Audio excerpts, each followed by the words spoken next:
Hello everyone, today I am going to start the new video, lecture 18 on the topic of Supreme Court of Judicature at Calcutta। और इससे हमने अपनी last video में discuss किया था Indian high court act 1911 and 1915। अगर आपने वह वीडियो नहीं देखी है हमारी लास्ट वीडियो तो आपको यहाँ पर आई बटन का ऑप्शन दिखाई दे रहा है, इसको आप क्लिक करके वह वीडियो देख सकते हैं। ठीक है, तो चलिए अब हम स्टार्ट करते हैं। Supreme court of judicature at Calcutta. Supreme court of judicature ये इसका नाम है, ठीक है, कोर्ट का। और इसको स्टैब्लिश किया था कलकत्ता में by the UN, by the charter charter of 1774। अब हम देखते हैं under the charter of 1774 the British crown issued charter in 1774 establishing the supreme court of judicature at Calcutta. मतलब कि जो चार्टर इशू किया गया था 1774 बाय द ब्रिटिश क्राउन, जो इंग्लैंड में थी, ठीक है, इन्होंने चार्टर इशू किया for establishing the supreme court of judicature at Calcutta, जिससे कि supreme court of judicature establish किया जा सके कलकत्ता में। ठीक है, ये हमारी नई कोर्ट थी।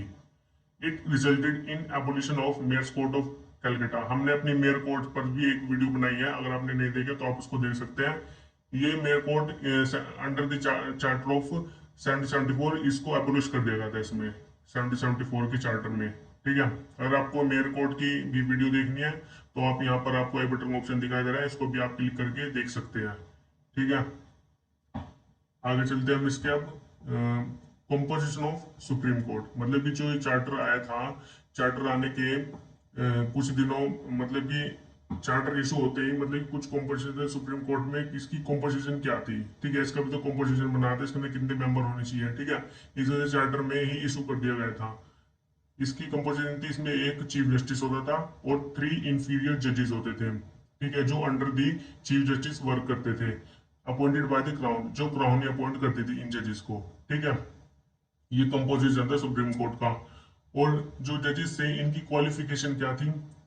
जजेस की क्वालिफिकेशन थी only those person who be appointed as जज who were barrister of 5 years standing. मतलब कि जो बैरिस्टर थे, जो वकील थे, एडवोकेट से, जो मतलब कि केसेस लड़ते थे, तो उनको 5 साल का एक्सपीरियंस होना चाहिए था, तब जाकर उन्हें अपॉइंट किया जाता था एज अ जज। ठीक है, ये हमारी क्वालिफिकेशन होगी जजेस की। और इसके फंक्शन को देखते हैं सुप्रीम कोर्ट के क्या फंक्शन थे। Supreme court was a court of record. Supreme court को कोर्ट ऑफ रिकॉर्ड भी कहा जाता था, क्योंकि इसके पास काफी ज्यादा केसेस के रिकॉर्ड होते थे। ठीक है, इसके पास ही होते थे मेनली रिकॉर्ड, तो ठीक है, इस वजह से इसको कोर्ट ऑफ रिकॉर्ड भी कहा जाता था।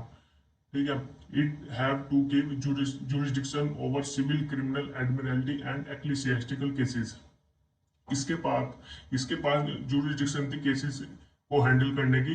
सिविल केसेस होगी, क्रिमिनल केसेस होगी, एडमिरल्टी, एडमिरल्टी जो मतलब कि समुद्र से रिलेटेड केसेस होते हैं और उनको हैंडल करने की। एंड एक्लिसियास्टिकल, एक्लिसियास्टिकल मतलब जो चर्च रिलेटेड केसेस होते हैं उनको उनके सुप्रीम कोर्ट के पास इन सभी केसेस को हैंडल करने की पावर थी। ठीक है, इसका फंक्शन था।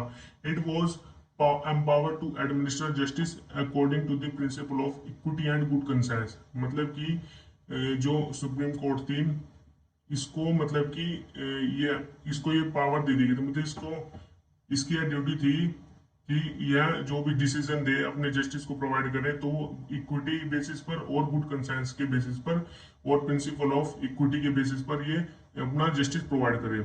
ठीक है, इसको एम्पावर्ड कर दिया गया था by the under the charter of 1774। आगे भी इसका function. Supreme court was to nominate a sheriffs. Supreme court sheriffs भी अपॉइंट कर सकती थी। ये शेरिफ कौन होते हैं? शेरिफ होते हैं that is his function was to execute the orders of supreme court and detain in prison the persons committed by court. जो शेरिफ थे इनका मेन फंक्शन था कि जो भी सुप्रीम कोर्ट ऑर्डर देती है फॉर दी प्रिजन, जो कैदी होते हैं उनको पकड़ने के लिए, या फिर वो कोई भी क्राइम करते हैं उनको रोकने के लिए।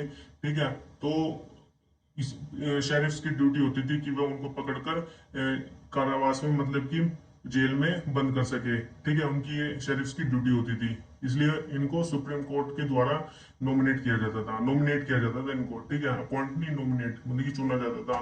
3 4 जो 3 शेरिफ्स को चुनते थे। कौन चुनते थे? गवर्नर जनरल काउंसिल चुनती थी, और उनमें सुप्रीम कोर्ट उनको नॉमिनेट करता था कि इसको हम शेरिफ अपॉइंट करते हैं। ठीक है, supreme court was also authorise to enrol attorneys and advocates. Supreme court को अथॉराइज यह भी था कि वह जो एडवोकेट थे और जो अटॉर्नीज थी उनको एनरोल कर सके, इसके पास ये अथॉरिटी थी, ठीक है, इनको एनरोल करने की, एडवोकेट्स और अटॉर्नीज को, इसके पास ये भी पावर थी। अब आते हैं इसके हम जुरिडिक्शन पर।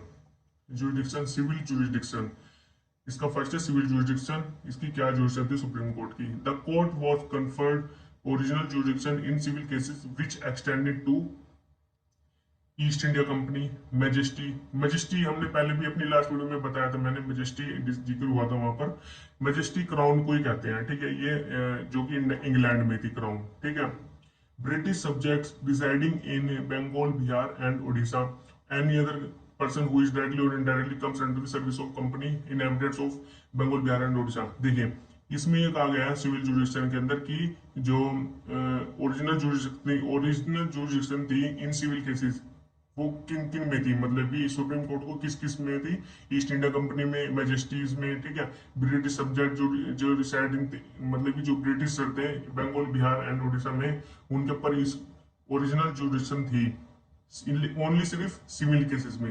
किसके पास थी? सुप्रीम कोर्ट के पास।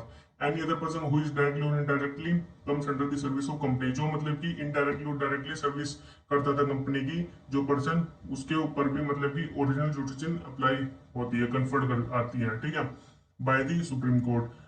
Inhabitants of Bengal, Bihar and Orissa, जो निवासी थे बंगाल, बिहार एंड उड़ीसा के, उनके ऊपर भी ओरिजिनल जुडिक्शन थी, मतलब कि हम कन्फर्ड कर दी गई थी किनको? सुप्रीम कोर्ट को।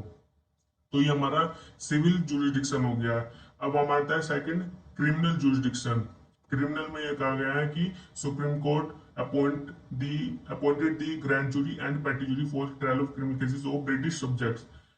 मतलब सुप्रीम कोर्ट अपॉइंट कर सकती थी किनको? ग्रैंड जूरी को और पेटी जूरी को, जो मतलब कि ट्रायल कर सके, जिनको हैंडल कर सके क्रिमिनल केसेस को, ठीक है, ऑफ ब्रिटिश सब्जेक्ट। लेकिन ये सिर्फ ब्रिटिश सब्जेक्ट्स को हैंडल करती थी, केसेस को, क्रिमिनल केसेस को। ग्रैंड जूरी और पेटी जूरी, ग्रैंड जूरी तो बड़े केसेस को हैंडल करती थी, और पेटी जूरी छोटे केसेस को, जो क्रिमिनल केसेस होते हैं। लेकिन सिर्फ सिविल केसेस की बात नहीं हो रही है इसमें, सिविल ऊपर हमने देख लिया है, ठीक है। ये क्रिमिनल केसेस को हैंडल करते थे ओनली सिर्फ ब्रिटिशर्स के ऊपर, ठीक है, ये ब्रिटिशर्स के ऊपर अप्लाई होता है। और सेकंड हमारा, supreme court did not have jurisdiction over native inhabitants of Calcutta, Bihar, Bengal and Orissa. मतलब कि सुप्रीम कोर्ट को जो नेटिव्स थे, जो निवासी थे कहाँ के? कलकत्ता, बिहार एंड बंगाल एंड उड़ीसा के निवासी थे, उनके ऊपर कोई उनकी सुप्रीम कोर्ट की कोई जुरिडिक्शन नहीं थी केसेस हैंडल करने की इन दी क्रिमिनल जुरिडिक्शन, ठीक है। ये हमारा सेकंड जुरिडिक्शन भी हो गया। हमारा था थर्ड जुरिडिक्शन, एडमिरल्टी। मैंने ऊपर भी बताया था, अभी एडमिरल्टी होती है जो समुद्र से रिलेटेड जो केसेस होते हैं उनको हैंडल करने की पावर, ठीक है, एडमिरल्टी केसेस कहते हैं उनको। देखते हैं इसमें क्या है। Supreme court could give its jurisdiction in admiralty cases with the help of petty jury for the people of Bengal, Bihar, Odisha and people residing in Calcutta. मतलब कि सुप्रीम कोर्ट को एडमिरल्टी केसेस हैंडल करने की पावर थी, किनको? सुप्रीम कोर्ट को। लेकिन ये हेल्प लेती थी किसकी? पेटी जूरी। जैसे हमने अभी ऊपर देखा है, पेटी जूरी और ग्रैंड जूरी, इनकी भी एक अलग से पेटी जूरी होती थी जो हेल्प करती थी सुप्रीम कोर्ट को for handle the admiralty cases, ठीक है। लेकिन ये सिर्फ किस में करती थी? Bengal, Bihar and Odisha, people residing in Calcutta. जो बंगाल, बिहार, ओडिशा और कलकत्ता थी, उसमें जो लोग रहते थे उनके ऊपर ये अप्लाई होता है सिर्फ ये, ठीक है, उन्हीं के केसेस हैंडल कर सकते थे सुप्रीम कोर्ट। और फोर्थ आता है हमारा एक्लिसियास्टिकल जुरिडिक्शन। एक्लिसियास्टिकल जुरिडिक्शन, एक्लिसियास्टिकल मैंने अभी ऊपर भी बताया था, एक्लिसियास्टिकल होते हैं जो चर्च से रिलेटेड केस हैंडल करती है, चर्च से रिलेटेड, चर्च, ठीक है। अब इसमें देखते क्या है। Supreme court also exercise ecclesiastical jurisdiction over the British subjects residing in Bengal, Bihar and Orissa. मतलब कि सुप्रीम कोर्ट को ये जुरिडिक्शन थी, मतलब उसके पास ये पावर थी कि वह एक्लिसियास्टिकल केसेस हैंडल कर सकती है, लेकिन ये सिर्फ ब्रिटिश सब्जेक्ट्स के ऊपर थी, जो रहते थे ब्रिटिशर्स। कहाँ पर रहते थे? बंगाल, बिहार एंड उड़ीसा में, ठीक है, ये इनके ऊपर अप्लाई होती है सिर्फ एक्लिसियास्टिकल जुरिडिक्शन। सिर्फ जैसे हमने देखा है, रिसाइडिंग थे जो लोग रहते थे, जो मतलब कि ब्रिटिशर्स के ऊपर अप्लाई होती है, जो बंगाल, बिहार एंड उड़ीसा में रहते थे, ठीक है। It was empowered to appoint guardians and keepers for infant and insane person. मतलब कि सुप्रीम कोर्ट को ये भी पावर थी कि ये गार्जियन और कीपर्स अपॉइंट कर सके, किनके लिए, जो मतलब कि मेंटली जो इन्फेंट होते हैं, इंसेन होते हैं जो पर्सन, ठीक है, उनके लिए कीपर्स और गार्जियन अपॉइंट कर सकती थी उनकी देखभाल के लिए, ठीक है। It could also grant probates illegal copy of will. देखिए विल के बारे में आपने सुना ही होगा, विल को कहते हैं वसीयत, ठीक है, ये प्रॉपर्टी में यूज होती है ज्यादातर प्रॉपर्टी केसेस में। इसके पास ये पावर थी कि वह एक लीगल कॉपी प्रोवाइड करा सके फॉर अ विल, इनको जो केसेस हैंडल होते हैं, ठीक है, ये उससे रिलेटेड है, ग्रांट कर सके एक लीगल कॉपी, ठीक है, फॉर अ विल। और हमारा आता है अब फिफ्थ पॉइंट। फिफ्थ पॉइंट में है इक्विटी जुरिडिक्शन। इक्विटी मतलब कि पार्टीज को बराबर इक्वली रखना, ठीक है, इसमें कहा गया है supreme court was to be a court of equity, मतलब कि सुप्रीम कोर्ट मतलब इक्वली ट्रीट करे किनको, पार्टीज को। It could administer justice according to the principle of justice equity and good concern, मतलब कि अगर ये जस्टिस मतलब कि प्रोवाइड करती है, एडमिनिस्ट्रेशन जस्टिस प्रोवाइड करती है पार्टीज को, तो वो on the basis of principal of justice equity and good concern में ही दे जस्टिस, ठीक है। अब हमारा आता है writ jurisdiction. Writs writs writs आपने सुनी ही होगी, किन में, कॉन्स्टिट्यूशन में भी आपने सुना ही होगा। रिट्स कितने तरह की होती है, फाइव तरह की। हैबियस कॉर्पस और कोवरेंटो, प्रोहिबिशन, ठीक है, सर्शियरी, कोवरेंटो, इस तरह की 5 रिट होती है। उसी तरह इसमें भी थी, सुप्रीम कोर्ट के पास भी ये पावर थी उस टाइम कि वह ऑर्डर, रिट रिट का मतलब होता है ऑर्डर, ऑर्डर इशू करना, किसी चीज को ऑर्डर देना, ठीक है। तो वो रिट मैंने अभी 5 तरह की बताई आपको, और वो वही होते थे ऑर्डर, ठीक है, वो इशू कर सकते थे supreme court to the subordinate courts को और ऑफिसर्स को, ठीक है, उनको रिट इशू कर सकती थी, या फिर ऑर्डर भी कह सकते हैं आप, ठीक है। ये हमारा 6th पॉइंट हो गया। अब हमारा था 7th point, provision for appeals, मतलब कि क्या प्रोविजन थे अपील के, अपील में जाने के, ठीक है, सुप्रीम कोर्ट से कहीं और जाने के। तो सबसे पहले हम क्रिमिनल केसेस में देखते हैं। Supreme court appeals lay to the king in council, मतलब कि सुप्रीम कोर्ट की अपील लास्ट में कहां पर जाती थी, अगर सुप्रीम कोर्ट में केस चल रहा है तो हम अपील कर सकते थे कहां पर, फिर किंग इन काउंसिल में। लेकिन इसमें एक डिस्क्रेशन पावर थी, supreme court discretion to allow और डिनाई अपील, मतलब कि सुप्रीम कोर्ट जैसे अपील करते थे कोई भी पार्टी, तो सुप्रीम कोर्ट उसको ना भी कर सकते थे कि नहीं तुम अपील अपील में नहीं जा सकते थे, या फिर उसको अलाउ भी कर सकती थी कि हाँ तुम अपील में जा सकते हो। अगर सुप्रीम कोर्ट ने अलाउ भी कर दिया, वो किंग इन काउंसिल में चली भी गया, लेकिन किंग इन काउंसिल के पास भी एक डिस्क्रिशनल पावर थी कि वह उसको डिनाई भी कर सकती है और एडमिट भी कर सकती है। देखिए यहाँ पर लिखा हुआ है, king in council right to refuse और एडमिट अपील, ठीक है, इसके पास भी डिस्क्रिशन पावर थी, ठीक है। ये हमारा 7th पॉइंट हो गया।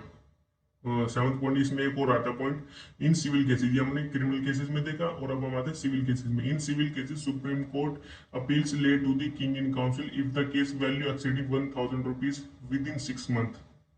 इसमें यह कहा गया है कि सुप्रीम कोर्ट की अपील, जो सिविल केसेस होते थे, अपील करता है कोई भी पार्टी किंग इन काउंसिल में, तो उसकी वैल्यू अगर कितनी होने की, एक्सीडिंग 1000 रुपीज, वैल्यू एक्सीडिंग 1000 से ऊपर होगी, ठीक है, तब जाकर वो केस मतलब कि अपील में ले जा सकता है।